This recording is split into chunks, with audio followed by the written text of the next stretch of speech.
Depuis que j'ai découvert cette recette, je ne mange plus que des pommes de terre cuisinées de cette façon. Allez, pour commencer notre recette, on va préparer 6 pommes de terre avec la peau. Donc ici, on va simplement les couper en deux. Bien sûr, n'oubliez pas de bien laver les pommes de terre avant de commencer la recette. Vous les lavez tout simplement avec de l'eau. Allez, on coupe en deux et c'est déjà prêt. Alors ici, plus les pommes de terre sont petites et plus la recette sera savoureuse. L'étape suivante, ça consiste à faire cuire les morceaux de pommes de terre directement dans une casserole.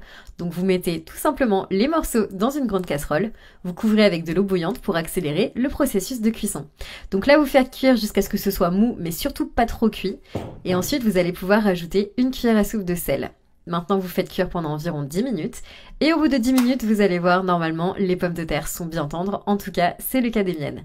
Donc pendant ce temps, dans une poêle, je vais rajouter 2 cuillères à soupe de beurre. Ici, je fais bien fondre, bien revenir le beurre. Et ensuite, je vais pouvoir rajouter le reste de mes ingrédients pour la suite de la recette. Donc ici, je rajoute directement les pommes de terre cuites. Donc voilà, donc je rajoute les pommes de terre directement sur le beurre pour les faire cuire et ça va créer une petite couche croustillante et ça, on adore. Donc ici, on n'a plus qu'à faire cuire jusqu'à ce que ce soit vraiment bien revenu, bien doré, bien rissolé.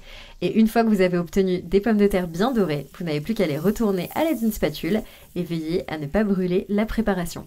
Moi vraiment, j'adore les recettes à base de pommes de terre et d'ail, ça rend n'importe quel déjeuner ou dîner encore plus spécial. Allez, l'étape suivante de la recette, eh bien, c'est l'assaisonnement. Alors ici, je ne vais pas rajouter de sel parce que j'ai déjà cuisiné les pommes de terre avec du sel dans l'eau. Donc je vais simplement rajouter une cuillère à soupe d'origan. Je vais également mettre une cuillère à soupe de paprika. Je vais aussi mettre une demi-cuillère à café de poivre noir. Et je vais aussi rajouter 3 gousses d'ail émincées.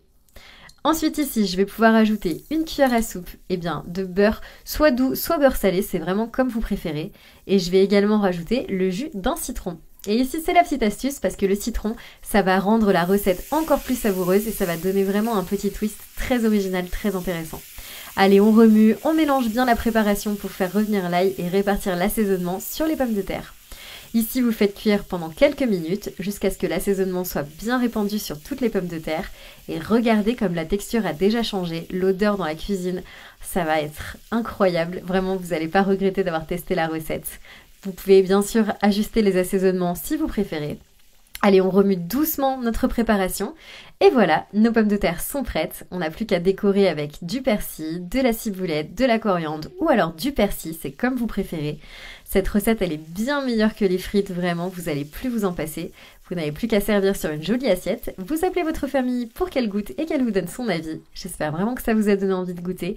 Les pommes de terre, elles sont tendres, elles sont succulentes et recouvertes d'une petite couche de croustillant, vraiment. C'est le secret de la recette, l'assaisonnement et le temps de cuisson. Et maintenant, la meilleure partie, eh bien, il est temps de goûter. Donc moi, je vous laisse tester à la maison et me dire ce que vous en avez pensé. Et je vous souhaite un bon appétit.